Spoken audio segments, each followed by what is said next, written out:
ho aminao ny ny fahasoavana sy ny fiadanana avy amin'andriamanitra ray sy jesosy kristy tompo amen. Ny tenin'andriamanitra izay angalantsika ny afatra amin'ity an'io ty ravana dia araka izay hitantsika eo amin'ny Jeremia toko voalohany andininy fahaefatra ka hatramin'ny fahafolo. Jeremia toko voalohany andininy fahaefatra ka hatramin'ny fahafolo izay mivaky toy izao amin'ny anaran'ny tompo. Tonga tamiko ny tenin'i Jehovah nanao hoe: atro ny fony ianao tsy mbola noforonoko tany an-kibo no efa fantatro, ary atro ny fony ianao tsy mbola teraka no efa nao masiniko sy notendreko ho mpaminany ho an'ny firenena. Ary kosa aho, indrisy Jehovah tompo, indro tsy mahay mandahateny aho fa mbola zaza. Fa ho Jehovah tamiko, aza manao hoe mbola zaza aho, fa mandehana amin'izay rehetra any rahako anao ianao, ary izay rehetra andidiko anao no ambaranao. Aza matahotra azy ianao, fa momba anao, amonjy ianao aho, ho Jehovah. Dia naninjitra ny tanany Jehovah ka nanendry ny vavako. Ary ho Jehovah tamiko, indro efa nataoko toam-bavanao ny teniko, ary indro aho manendry anao izao andro an'io izao, anam-pahefana amin'ny firenena sy ny fanjakana, anongotra sy anjera sy andrava sy androdana, ary anorona sy amboly. Amen. Araka izany ry havana dia niantsonany Jeremia ho mpaminany. Izany no hitantsika eo amin'ny soramandry, ary mamitina raha teo koa izany apahatsoratra masina izay nivakitsika teo izany, ka famarinana efatra ry havana no ndeha ho raisintsika avy amin'izany. Ny famarinana voalohany izay hitantsika eto ry havana dia izao hoe: tany am-boka dia efa nohamasinina sy notendrena ho mpaminany Jeremia. Tany am-boka dia efa nohamasinina sy notendrena ho mpaminany Jeremia. Hitantsika izany amin'ny andininy fahaefatra sy ny fahadimy. Raha verina vakina tozy manao hoe: tonga tamiko ny tenin'i Jehovah nanao hoe: atro ny fony ianao tsy mbola noforonoko tany an-kibo no efa fantatro, ary atro ny fony ianao tsy mbola teraka no efa nohamasiniko sy notendreko ho mpaminany ho an'ny firenena. Amen. Eto tsika ravana dia mahita fa niantso an'i Jeremia Andriamanitra, ary tonga taminy ny tenin'i Jehovah, zany hoe niseho taminy Andriamanitra, niteny taminy Andriamanitra. Ary ny zavatra nambaran'Andriamanitra taminy dia hoe: ianao ry Jeremia, mbola tsy ary akory ianao, efa fantatro hoe isen'izany Jeremia izany ho avy.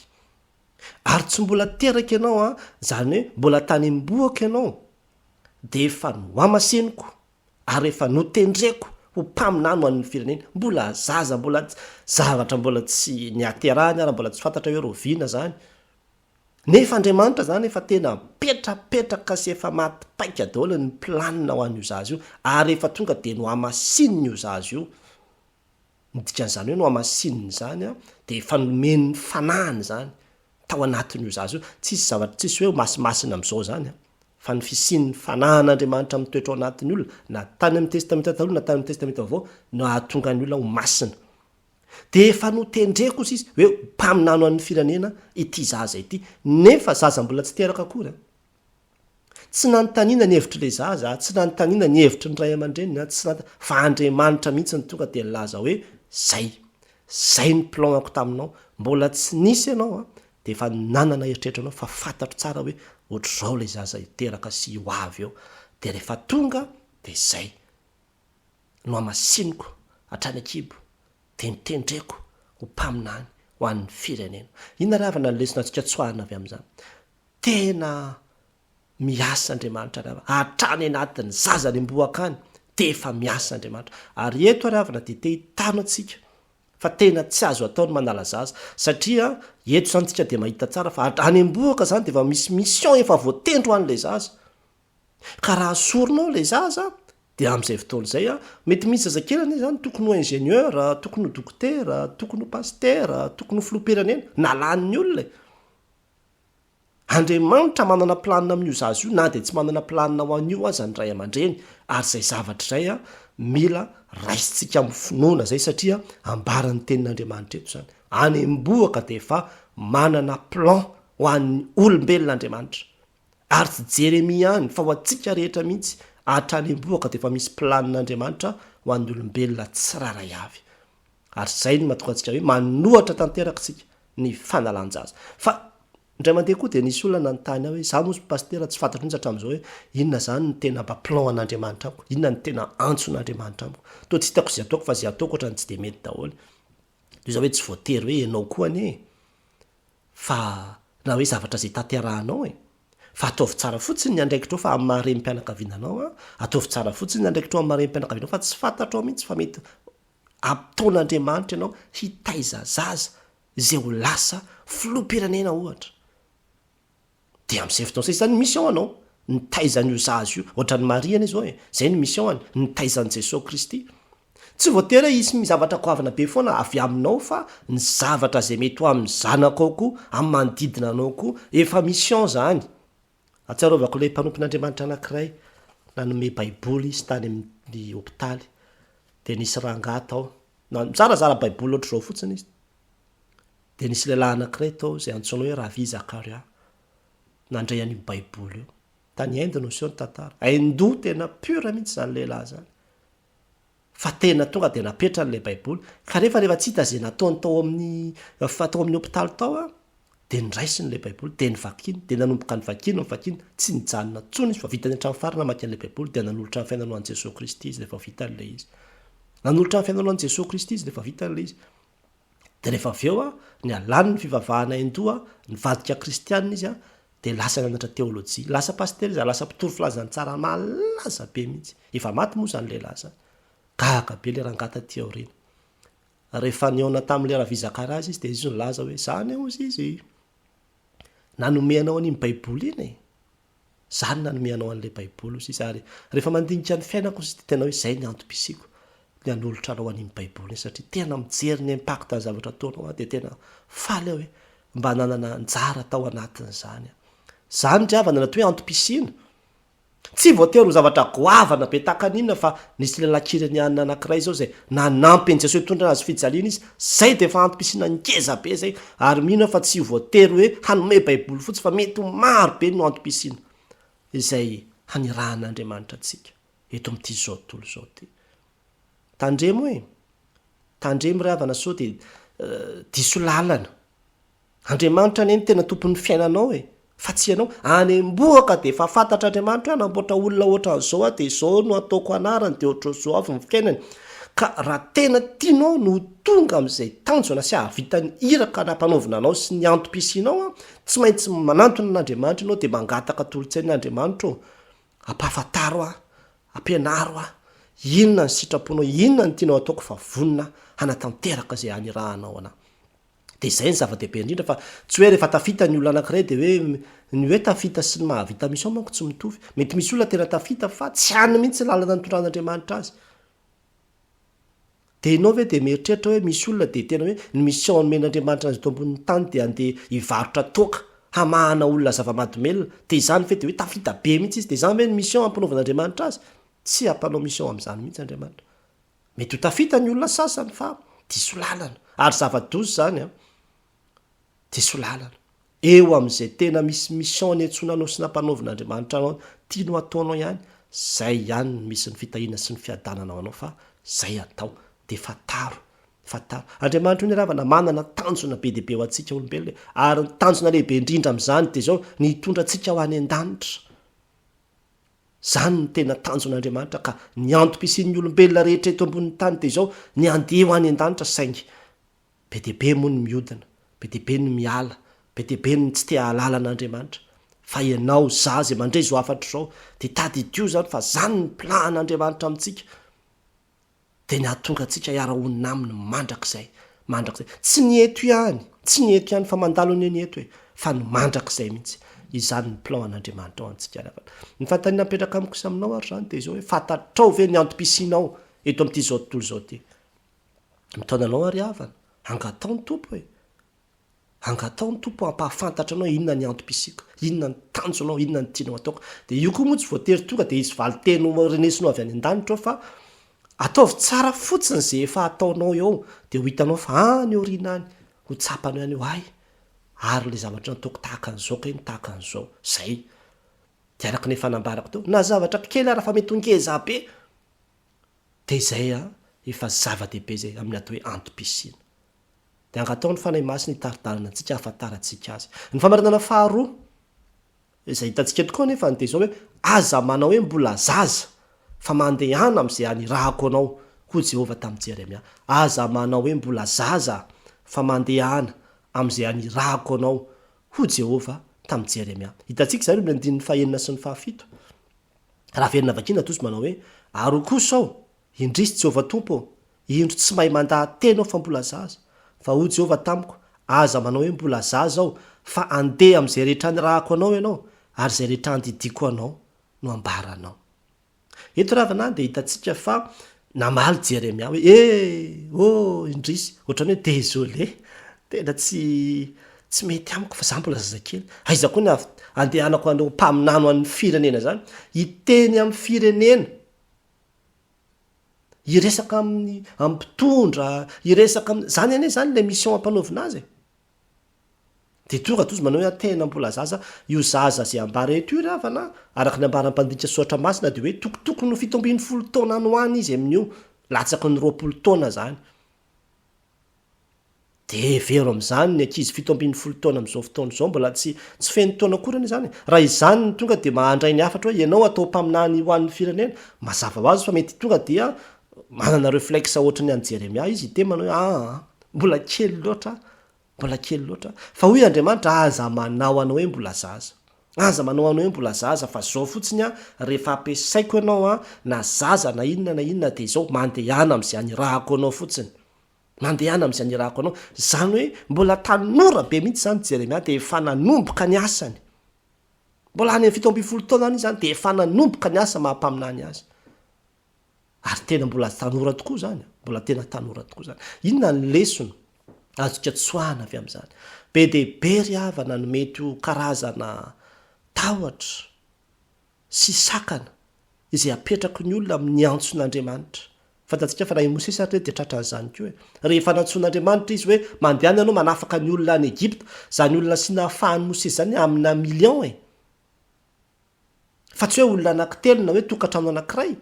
amina million de ahoana no zavatra mission impossible ane zany tena mission impossible. Mosesy amin'io any ampiandrasana sady manana dossier maloto izy mbola misy arrestation mbola miandry azy any Egypta asina miveriny izy de tonga tsy Mosesy za tsy mahay mandahateny za tsy tehidinkizo am'izany ny fiainako efa milama za efa niteraka efa nanambady taty ohatrany tsy tehiditra lalina am'izany tsy tehidinkizo am'izany raha izay zany azo lazana azy de mety ohatrohatran'izay ny zavatra nitranga zaho zy Mosesy tsy mahay mandahateny voatsavava tsy voafora molotra any amin'ny Exodostoko fahatelo anao olo-kafa irahanao izy olo-kafa irahana fangana velan'Andriamanitra fa rehefa ianao ny voantso na inona mety ho fahalemenao rehefa ianao ny voantson'Andriamanitra de ny heriny koa ny tanterahana amin'ny fahalemena angamba ianao mety sarikenatra be tena sakenatra anao na no mijero mason'olona mampangovotra anao mampatahotra anao aza atao sakany zany vao malany nampahery tanora ohatran'izany mihitsy zaho izy tena sarikenatra mitobotoboka be ny foko mitaitaina be mangovotra mihitsy izy rehefa hoe amaky tenina ny toy izany de mitsoka foana de inona ny tokony ataoko ny tokony ataonao de izao miroso foana fa manao an'izany daholo ny olona rehetra na iza zao ary fa aza atao sakany zany fa toizo foana fa mandeha tsikelikely io de mezatra ihany ianao mety hoe tsy manam-pahaizana ianao mety hoe olona faharofy ianao tsy manahakana an'Andriamanitra zany tompoko tsy manahakana an'Andriamanitra ampiasanao zany ianao no mieritreritra an'izany ho sakana sy vato misakana hoe ka ny feoako takan'izao ka ny poziko takan'izao za vao mitsangana de imezan'ny olona za ra olona marary lava za ra olona sahirana amin'ny ohatr'zao tsy manahakana an'Andriamanitra zany azon'Andriamanitra ampiasaina foana ianao fa rehefa tonga aminao fotsiny ny antso ka midona aminao ekeo fa ny heriny de tanterahana anatin'ny fahalemena angamba mety ozy ianao hoe ny lasako ny tena mahamenatra manaraka naheto foana ny lasako sy ny zavatra vitako ohatrany tsahanao zavatra zany fa tsy iza mihitsy no mendrika indrindra hanao an'izao asa masina zao na hoe ho antson'Andriamanitra amin'izany asa mampiandry na mahakatekista na mahapitoriteny na mahadiakona izany na mahampiandraikitra samihafa anatin'ny fiangonana na mahampitandrina ianao mihitsy no izy atsiarovako tantarina mpanompon'Andriamanitra anankiray pastera vehivavy de rehefa natsony izy nanao concours izy tena enjana be ny nahatokana azy nanao concours satria tena hoe tao anatin'ny fahafatesana fahafatesan'ny zandriny lano nanapahanyhevitra hoe rehefa tsy hanao pastery izy zany fanarain' jesosy de za zany no hanao pastera de lasa izy nanao concours de rehefa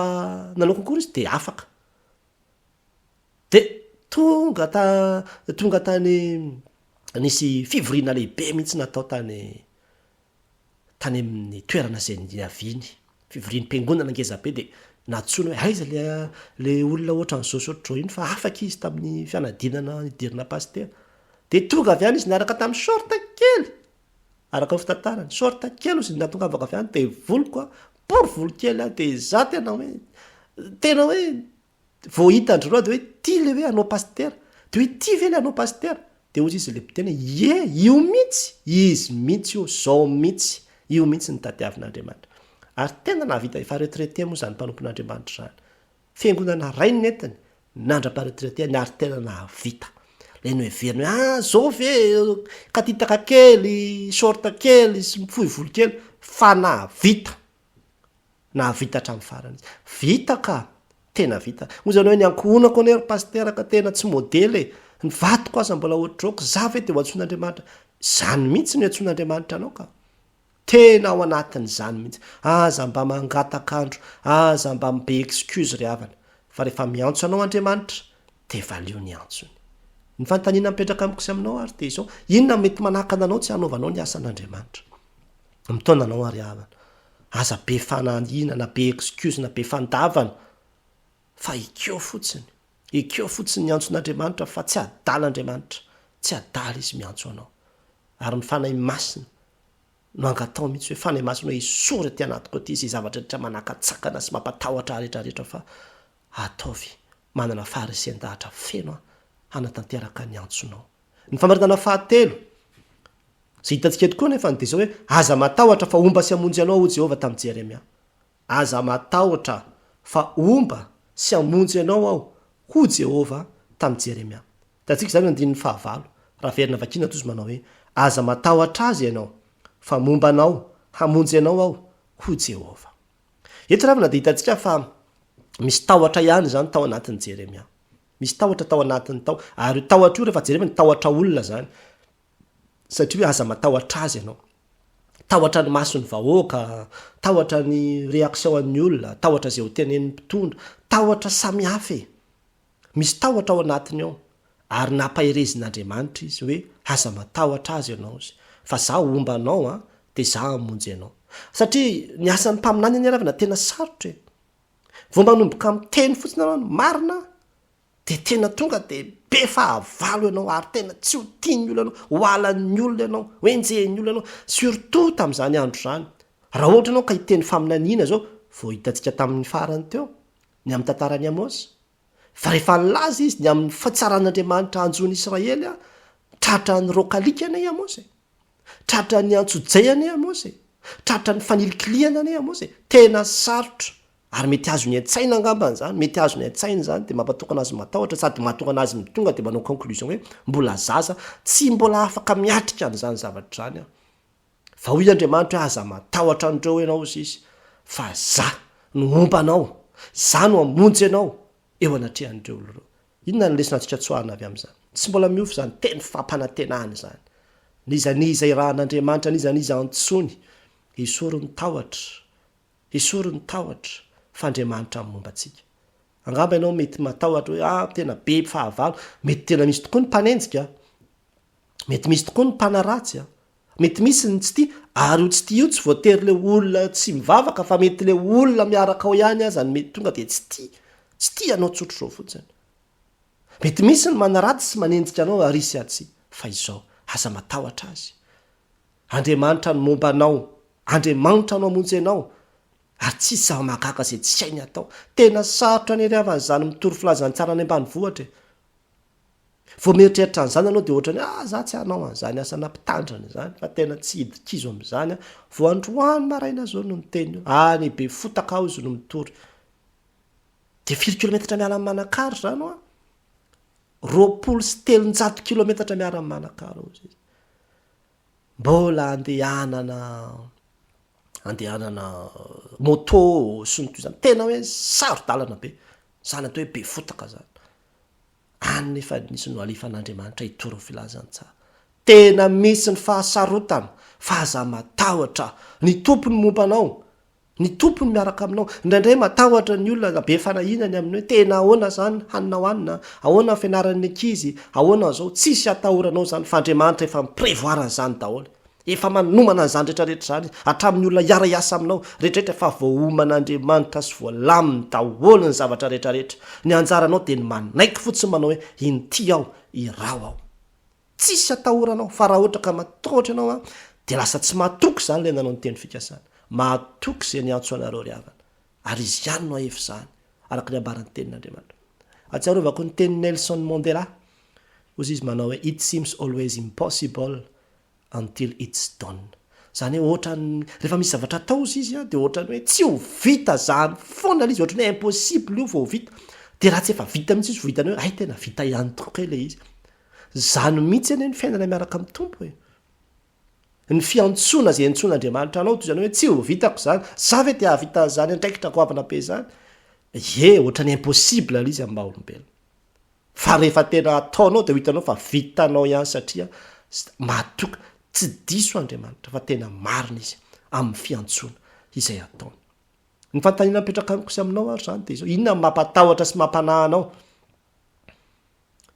Te hitaonanao ary havana, atoky ny tompo fotsiny, lay momba sy miaro, lay mpisolo vava, lay vonina hanymonjy sy hanampy anao amin'ny fotoan-tsarotra rehetra izay lalovanao ka avitanao ny mission sy ny andraikitra izay omeny anao. Aza matahotra fa momba anao ao izy, raiso mifatoky izany teny zany, ary ny fanahy masina anao angatao hampiorona tanteraka ny finoana ao anatintsika ka handresentsika ny tahotra. Farany, famarinana farany izay hitantsika eto izao hoe nomeny Jehovah fahefana anongotra sy amboly amin'ny firenena Jeremia. Nomeny Jehovah fahefana anongotra sy amboly amin'ny firenena i Jeremia. Hitantsika izany amin'ny 5 sy ny 10. Dia nanenjitra ny tanan'i Jehovah ka nanendry ny vavako, ary hoy Jehovah tamiko, indro efa nataoko ampavanao ny teniko, indro aho manendry anao izao andro an'io izao, anam-pahefana amin'ny firenena sy ny fanjakana, anongotra sy anjera sy andrava sy androtana, ary anorona sy amboly. Mavesatra be zany teny zany ravana, nefa tena teny fanomezatoky lehibe izay nomen'Andriamanitra ho an'i Jeremia.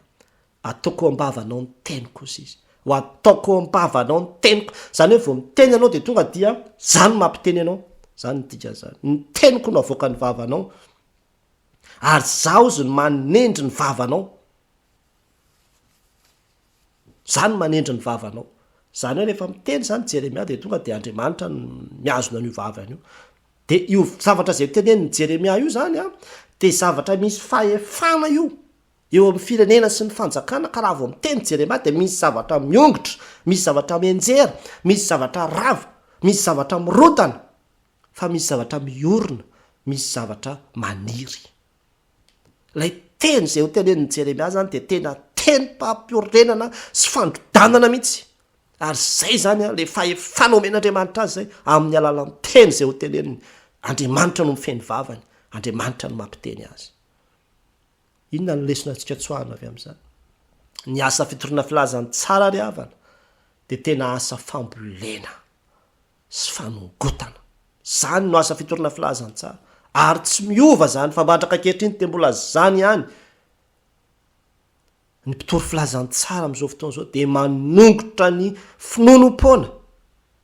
ny fahazaran-dratsy, ny fanompo-tsampy izay tamin'ny andron'ny Jeremia, fa mbola amin'izao andro ankehitriny izao koa. Zany no asa mpitory filazany tsara, mandrodana n'izany asany devoly zany eo amin'ny fiainan'ny olona, manala izany finonom-poana sy famihafa zany eo anatin'ny sain'ny olona. Tsy ny mpitory filazany tsara mihitsy dia amboly finonom-poana, fa manongotra ny finonom-poana izy. Zany no asany, ary ny fitorina filazany tsara no fomba anaovany izany. Ny teny izay ambarany no amen'Andriamanitra fahefana ka ilaza izy, hampafantatra izy, hitory izy, dia hiala any anatin'ny olona zany. Any anatin'ny resehatra misy olona tena matahotra, be dia be ny olona amin'izao no miororo anatin'ny tahotra, ao anatin'ny alahelo sy ny fahakiviana. Ny mpanompon'Andriamanitra dia omen'Andriamanitra fahefana amin'ny teny izay teneniny mba hanongotra sy hanala ny tahotra, hanala ny alahelo, hanala ny fahakoviana lalina zay mahatonga ny olona moy fo. Ary zany no mahatonga hoe ny teny fampahirezana izay omenao tena misy anay zany driavana rehefa mitory anao mampahery olona hoe hay maivana be tena tsapako maivana ny ala le alahelo izay le hoe manongotra. Zay le asa mpitory filazantsara manongotra izy, manaly izy, kanefa koa mamboly izy izy. Mamboly inona? Mamboly ny finoana,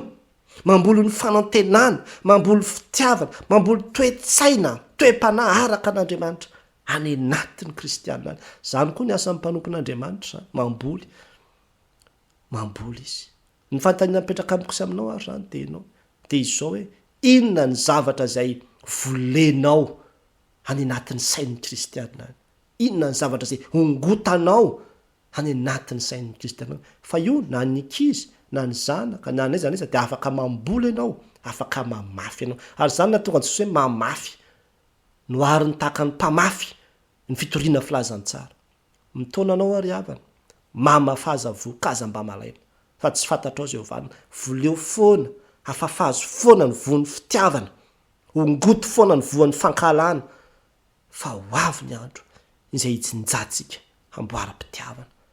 any aoriana any. Ary ny fanahy masina ny amerentsika hatanterahitsika zany fa izany no asan'ny mpitory filazantsara. Raha fitinina zany izay rehetra nambara teo dia izao voalohany tany am-boaka dia efa nohamasinina sy niterenao mpaminany Jeremia. Manana programa ho anao io Andriamanitra ry havana. Ary efa nanomboka tany am-boaka tany no efa nanombohana izany programa zany. Eny mety mialohany zany aza mipase à côté an'izany programa an'Andriamanitra zany. Meteza fotsiny anaiky izay hitarihany ianao. Ny faharoa, aza manao hoe mbola zaza fa mandehana amin'izay anirahako anao Jehovah tamin'i Jeremia. Tandremo hoe aza manisy sakatsakana zany fa amin'izay andefasan'Andriamanitra anao mandehana. Meteza fotsiny ilaza hoe ty aho, hirao aho. Aza matahotra fa momba tsy hamonjy anao Jehovah tamin'i Jeremia. Zany hitantsika teo fahatelo. Mbola hatramin'izao koa ry havana, aza matahotra olona zany. Fa raha Andriamanitra momba anao, tsisy atohatra anao, tsisy zava-mahagaga izay tsy hain'Andriamanitra atao. Ary ny farany, nomeny Jehovah fahefana nongotra sy amboly ao amin'ny firenena Jeremia. Zany, raha mba omen'Andriamanitra zany fahefana zany koa ianao, fahasoavana be ane zany. Io ny tanimboly io Madagasikara. Io ny fanjakana ka omen'Andriamanitra fahefana anao anongotra sy amboly ao anatiny zany. Zava-dehibe ane zany. Zava-dehibe zany fa sambatra izay voafidy ho mpiasanao ka hanohy ireo adidy izay napetraka ao. Ho pitaizany fanahy toy ny nataonao. Ko dia mahireza ry havana, mandehana valio ny antsony. Ho an'Andriamanitra rerany voninahitra. Amen.